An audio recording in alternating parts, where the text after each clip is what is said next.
college, it was all sushi and ice cream. Like that was like the two weird things that I was like really deep into.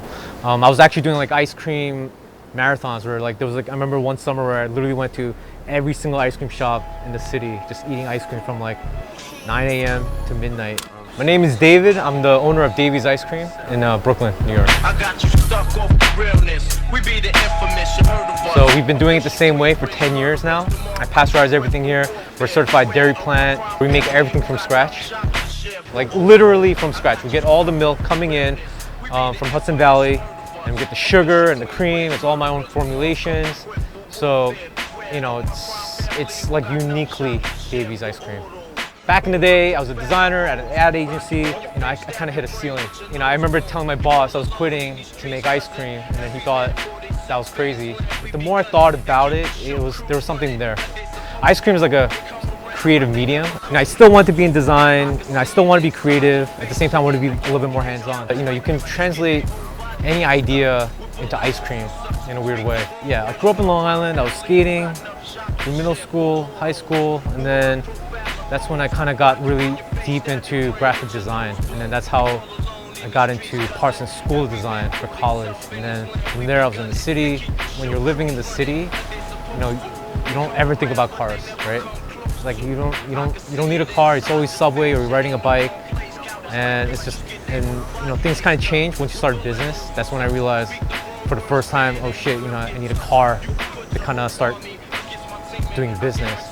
So this kind of segues into Mercedes in a weird way, because at that time, you know, I was doing Jetro runs. So the funny story is, the first car that came to my mind was the Mercedes wagon, the 123 wagon. And I was shopping for those. And I was even going out to Jersey and Pennsylvania looking for these wagons.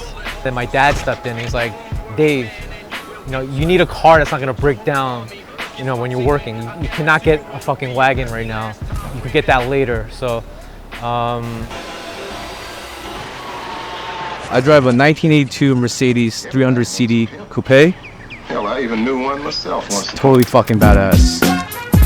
Lyrics that flow, rhymes are packed like ammunition. To subtract the opposition, wishing you construct the rhymes of a kingpin. Skills are lack, they're lost in the pack of the weak, the whack, the sorry, the poor, the worst, the terrible. Rhyme writers are nothing but a bore. Opposition is lost in the fury of a word. What attracted me to this car is that it's kind of the oddball model in the Mercedes W123 light up. This is like the definitive OG boss car. You know, driving a car at night is a totally different vibe. You know, the city changes, and you know, being isolated from everything, just being in the car with your thoughts and just driving, it's calming. You know, design, the feel, the smell, just being around the car. There's something about it. I don't know what it is, but you know, it's the car aura. I'm a pimp with a limp that works on the avenue. Girl, step to this and I'm grabbing you up on the corner. The wolf for the boss, Jack. You work best when laying on your back. I'm a pimp. I'm a pimp. Mercedes has always been a very New York-y, hip-hop-y car. You know, I grew up around Mercedes. My parents, you know, their first nice car was a Mercedes, and shit, some kind of weird nostalgia. For me, this is a forever car, so I don't ever plan on selling it or anything, just, you know, enjoying it throughout my life. It's problems, you know, it's a problem car, so, but, you know, to me, that's all part of the experience and enjoyment, you know, taking things day by day.